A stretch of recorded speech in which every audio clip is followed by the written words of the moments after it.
अस्सलाम वालेकुम, कैसे हैं आप सब। घर पर खोया आप कैसे तैयार कर सकते हैं 5 मिनट में, आज इस पर हम बात करेंगे। और ये खोया जो है आप इसको बना कर रख लें 1 मंथ तक, ये बिल्कुल भी ख़राब नहीं होता है। ऐसा आपने क्या करना है कि ये खोया 1 मंथ तक फ्रिज में पड़ा रहे और ख़राब ना हो। तो इसकी भी रीज़न मैं आपको वीडियो के दरमियान में बताऊँगी, तो वीडियो को पूरा देखिएगा। आइए स्टार्ट कर लेते हैं इस रेसिपी को। घर पर खोया बनाने के लिए हमें चाहिए होगा पानी। पानी की जगह पे आप दूध का इस्तेमाल भी कर सकते हैं। मैंने जैसे कि आपको बताया था कि जो खोया मैं बना रही हूँ ये 1 मंथ तक बिल्कुल भी ख़राब नहीं होता है। आप इसको फ्रिज में रख दें। इसकी रीज़न यही है क्योंकि मैं पानी का इस्तेमाल कर रही हूँ।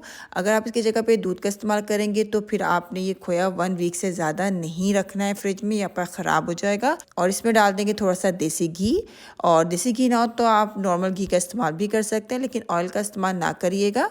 उससे क्या होगा कि आपका जो खोया है वो अपनी एक शेप नहीं पकड़ेगा। और 1 कप हमें चाहिए होगा ड्राई मिल्क पाउडर।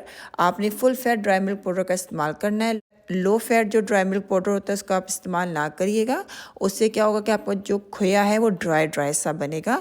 तो इस चीज़ का भी आप ज़रूर ख्याल रखिएगा। अच्छा, जब आप ड्राई मिल्क पाउडर डाल देंगे तो आंच को आपने बिल्कुल लो कर देना है। लो फ्लेम पे आपने ये खोया तैयार करना है, क्योंकि जो ही हम इसमें ड्राई मिल्क पाउडर ऐड करेंगे तो एकदम से जल सकता है। तो इस चीज़ का आपने ज़रूर ख्याल रखना है। मसलसल चम्मच आपने हिलाते रहना है। कब तक आपने इसको लो फ्लेम पे पकाते रहना है ये मैं अभी आपको बताती हूँ। थोड़ा सा हम इसको पका लेते हैं। और एक और बहुत इंपॉर्टेंट बात कि अगर आपके पास नॉन स्टिक पैन हो तो आप कोशिश करिएगा कि खोया आप नॉन स्टिक पैन में तैयार करें। लेकिन मैंने इसको स्टील पैन में इसलिए बनाया है ताकि वो लोग जिनके पास नॉन स्टिक पैन नहीं होता है वो भी इसको घर पर बना सके। स्टील के बर्तन में अगर आप बनाएंगे तो थोड़ा सा ये है कि आपको ध्यान रखना पड़ेगा कि आपका जो खोया है वो नीचे लग ना जाए।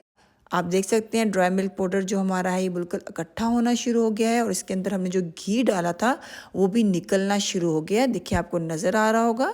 और हमारा जो खोया है ये बिल्कुल इस टाइम पे तैयार है। जब इस तरह खोया इकट्ठा होने लगे और इसके ऊपर से आपको हल्का हल्का घी नज़र आने लगे जो हमने इसके अंदर डाला था, तो इसका मतलब है खोया आपका तैयार है। चूल्हे को आपने बंद कर देना, ओवर कुक आपने इसको नहीं करना है।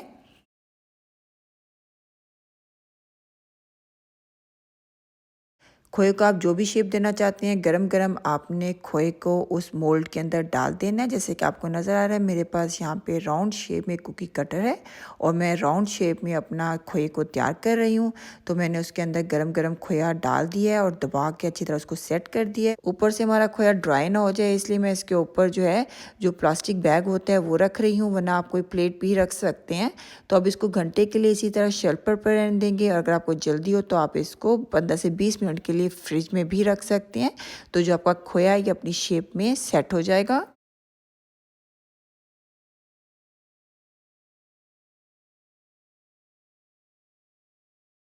होममेड खोया हमारा बिल्कुल तैयार हो चुका है। आप इसे किसी भी एयरटाइट जार में स्टोर करके फ्रिज में रख सकते हैं 1 मंथ तक, ये बिल्कुल भी ख़राब नहीं होता है। आप इसे किसी भी स्वीट में, डेज़र्ट में यूज़ कर सकते हैं। उम्मीद करती हूँ आज की रेसिपी आपको ज़रूर अच्छी लगी होगी।